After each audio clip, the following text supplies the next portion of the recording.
everyone! Welcome back sa aking YouTube channel. Ang ating video for today ay para sa ating mga kasambahay dahil ang daming kasambahay po ang nagtatanong kung pati rin ba sila ay makakatanggap ng 13th month pay ngayong December 2024. Para sa ating mga magigiting na kasambahay dyan, alam nyo bang according sa Republic Act or RA number 10361 o Batas Kasambahay, the kasambahay who has rendered at least 1 month, kahit 1 month lang, 1 month of service is entitled to a 13th month pay.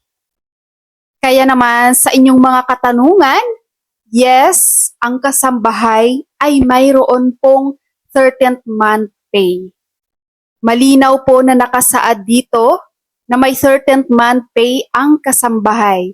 Ibig sabihin po, may karapatan po kayo, kasambahay, na makatanggap ng 13th month pay katulad ng ibang empleyado.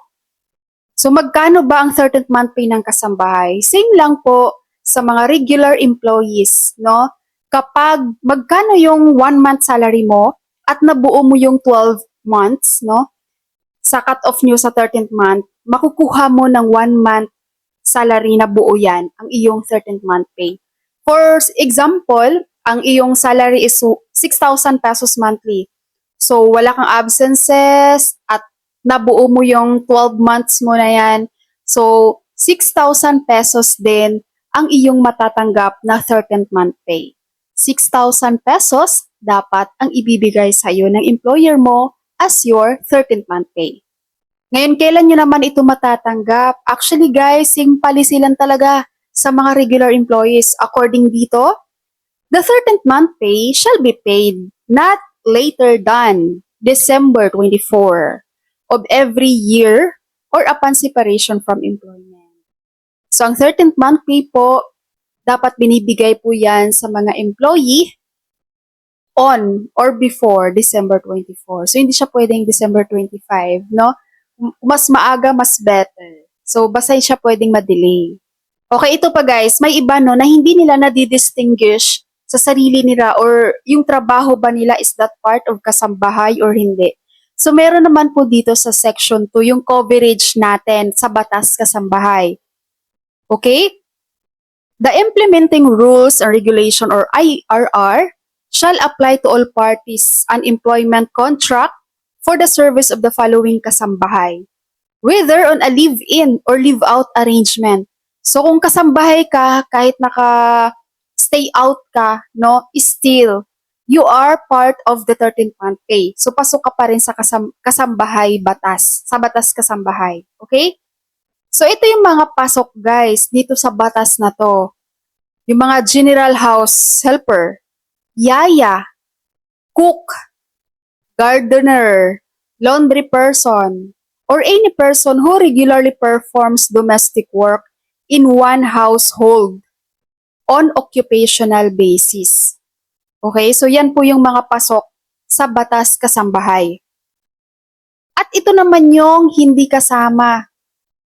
Okay, tingnan nyo kung saan kayo kasama or hindi kasama, no? Itingnan nyo yung trabaho nyo ngayon. So the following are not covered. Di kasama, ha? Service providers, family drivers, children under foster family arrangement, and any person who performs work occasionally or sporadically and not on occupational basis. So ito po yung mga hindi kasama, hindi covered dito sa Batas Kasambahay. So it's your boss prerogative na lang kung bibigyan kayo ng 13th month pay, no? Bibigyan kayo ng bonus, konting bonus, pero hindi sila required to give you the 13th month pay because you are not covered as sa Batas Kasambahay base dito sa circular or sa Republic Act ng Batas Kasambahay. Okay? So doon naman guys, hindi na buo yung 12 months, no? May makukuha pa rin kayong 13th month pay. Prorated nga lang yan siya. Kumbaga hindi siya buo. So for example natin, 6 months ka lang sa company and yung monthly salary mo is 6,000, di ba? So, ang gagawin mo dyan, guys, 6,000 divide 12 equals 500. I-times mo yan sa 6 months kasi 6 months ka lang naman. So, meron kang 3,000 pesos na makukuha as your 13th month pay for the 6 months kay employer mo. Okay po, nagets po ba sa ating mga minamahal na kasambahay dyan na nanonood ngayon sa aking channel? Kung mayroon kayong mga questions, guys, just comment below, sasagutin po natin yan. Okay, so that's all for my video for today. Thank you so much for watching, everyone. God bless you all.